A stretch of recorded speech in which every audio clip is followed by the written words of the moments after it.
La méditation de ce 1er février est intitulée « Un moment culminant ». Qui pourra soutenir le jour de sa venue? Qui restera debout quand il paraîtra?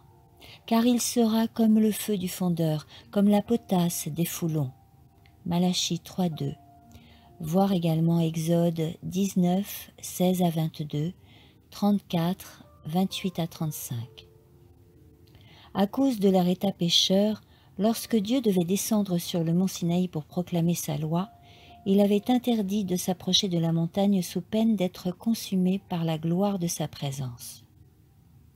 Si la proclamation de la loi a été entourée de semblables précautions, quelle ne sera pas la majesté de son tribunal quand il viendra punir les transgresseurs de ses préceptes sacrés?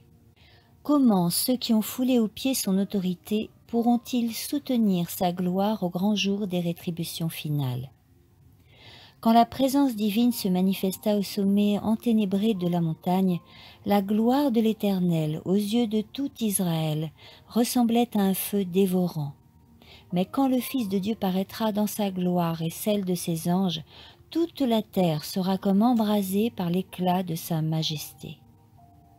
Depuis la création, jamais l'homme n'avait contemplé un spectacle aussi terrifiant que celui de la promulgation de la loi au Sinaï. Au son de la voix divine, semblable à un puissant son de trompette, la nature entra en convulsion, la montagne fut secouée de la base au sommet, et les enfants d'Israël, pâles et tremblants de terreur, se jetèrent face contre terre. Or, celui dont la voix ébranla alors la terre a fait cette déclaration. « J'ébranlerai encore une fois, non seulement la terre, mais aussi le ciel. » Hébreux 12, 26. Quand Moïse, après son tête-à-tête avec Dieu, redescendit de la montagne, Israël, coupable, ne put supporter l'éclat de son visage.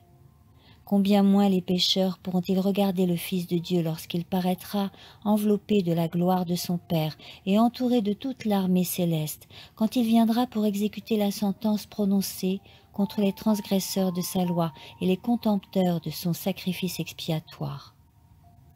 Au sein de l'ouragan, de la colère divine, les croyants seront sans crainte. L'Éternel sera un refuge pour son peuple, une forteresse pour les enfants d'Israël. Amen.